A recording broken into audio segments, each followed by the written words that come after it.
যাচ্ছে। বাংলাদেশ র্যাব তাকে 2 বার উঠিয়ে নিয়েছে অস্ত্র সহ।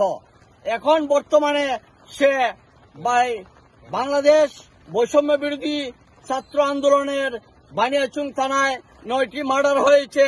সেই মার্ডারের চার্জভুক্ত আসামি আমাদের গ্রামবাসীর 2 থেকে 3 কোটি টাকা আত্মসাৎ করে, গ্রামবাসীর বিভিন্ন জলমহলের টাকা আত্মসাৎ করে সে দিবালুকে প্রকাশ্যে বাজারে হাটে গ্রামে গঞ্জে মানুষকে ভয়ভীতি দেখিয়ে এখনো প্রকাশ্য ঘুরে বেড়াচ্ছে। আমাদের গ্রামবাসীর দাবি হলো অনতিবিলম্বে দ্রুত গতিতে তাকে গ্রেফতার করার জন্য গ্রামবাসীর আজকের এই মানববন্ধন। আমরা অত্যন্ত আনন্দিত।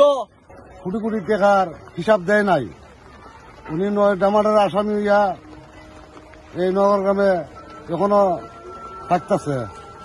সে মিটিং সিটিং করে তাকে কোনো মানুষের জিম্মি করে সে দেশের সম্পদ লুটতে পারতে খাইতেছে।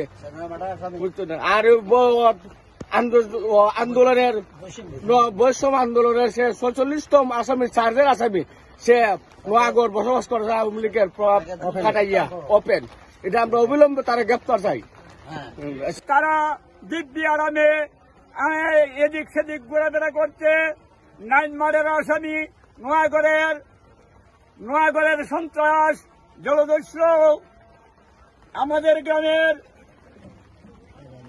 এই আওয়ামী সন্ত্রাস আওয়ামী লীগের ছেড়ার জনাব মোহাম্মদ শাহজাহান মিয়া সে আমাদেরকে বিভিন্নভাবে নির্যাতিত করে আসছে। আমরা তার কাছে কখনো কোনো হিসাবপত্র পাই নাই, হিসাবের কথা বলারও কারো সাহস নাই। 9 মার্ডারের আসামি হয়ে আজও কিছুদিন আগে আমরা বিএনপির মিটিং বাজারে করেছি।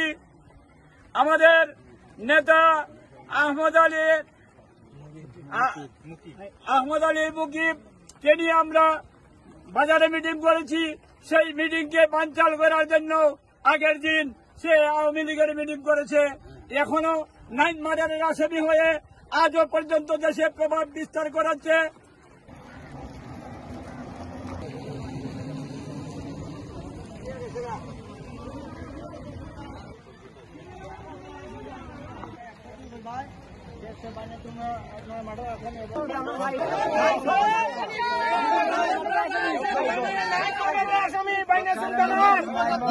গ্রেপ্তার করা হোক,